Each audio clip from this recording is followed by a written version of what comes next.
Salut YouTube, on se retrouve aujourd'hui au guidon de cette Versys 650 pour un test routier. Donc c'est pas ma moto, c'est une moto qui m'est prêtée. Aujourd'hui je vais faire des tests pour savoir si ça peut remplacer efficacement pour un jeune permis qui cherche un petit peu sa moto la très belle Honda CB500F que j'ai eu le plaisir d'avoir pendant quelques temps. Et aujourd'hui, alors pourquoi une vidéo comparative entre la CB500F qui est un roadster et cette moto qui est un trail de plus grosse cylindrée? Et bien justement parce que l'objectif c'est de voir si quand on est un jeune permis à deux, on peut trouver son bonheur dans un roadster et dans un trail. C'est pas forcément évident de trouver la bonne moto, la bonne cylindrée, le bon gabarit quand on débute.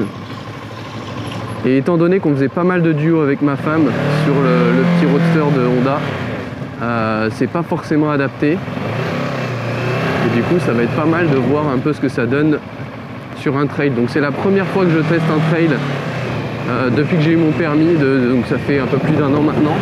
Et pour l'instant le feeling est plutôt bon. Alors c'est surtout le point de patinage là qui est très différent.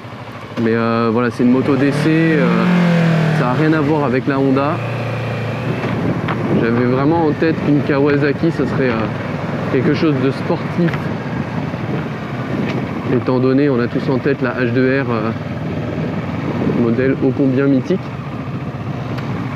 Et en fait non, ce Versys il est plutôt pépère, plutôt tranquille. Donc je pense que pour une catégorie de motards à la cool, qui aurait envie de profiter de duos et de belles balades, avec un état d'esprit un peu routier, je pense qu'on est clairement dans ce genre de modèle. Donc là on arrive sur la belle portion de la balade. Donc je vais vous laisser avec les images, avec une petite musique. Je pense que ça peut être sympa malgré le mauvais temps. Ça peut être joli. Allez, let's go!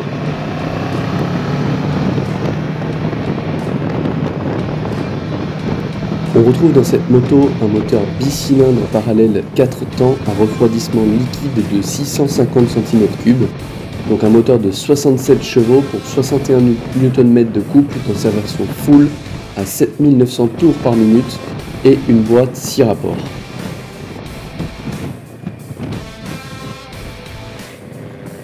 Au niveau des freins avant, on va retrouver des doubles disques semi-flottants de 300 mm. Pour ce qui est des freins arrière, on est sur du simple disque de 250 mm.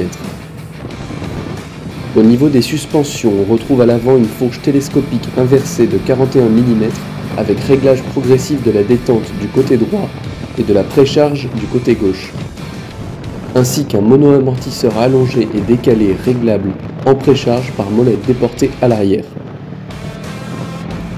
Et enfin, la Versys 650 propose une hauteur de selle de 845 mm et un réservoir de 21 litres pour un poids total de 217 kg tout plein fait.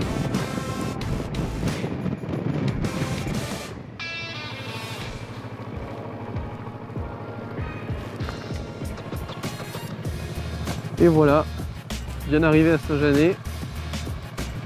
Et donc je vous montre un petit peu ce que donne cette Kawasaki Versys 650.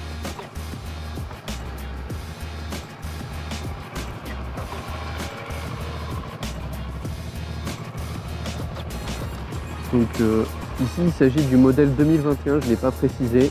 Ce modèle a été revu en 2022, donc on a un changement ici avec l'affichage TFT, les modes de conduite et le ride-by-wire, pas le ride-by-wire, le radiologie de Kawasaki. Donc avec l'affichage des notifications du téléphone, la connexion avec le téléphone pour avoir toutes les informations sur les statistiques de route, etc. Elle a eu un restylage aussi de la face avant, notamment les optiques qui sont passées en LED plutôt qu'en halogène. Donc voilà, et je crois que c'est tout. Enfin, il y a peut-être d'autres choses que j'oublie. Voilà, il y a eu un restylage, celui-là c'est le modèle 2021. Par contre après au niveau du moteur et de la sensation de conduite c'est la même chose. Ça reste la même moto. Voilà.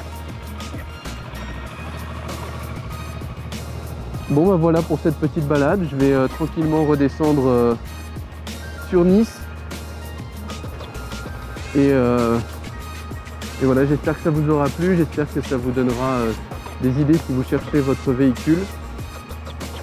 Et voilà, en tout cas, ride safe, profitez bien et puis je vous dis à la prochaine. Allez, salut YouTube!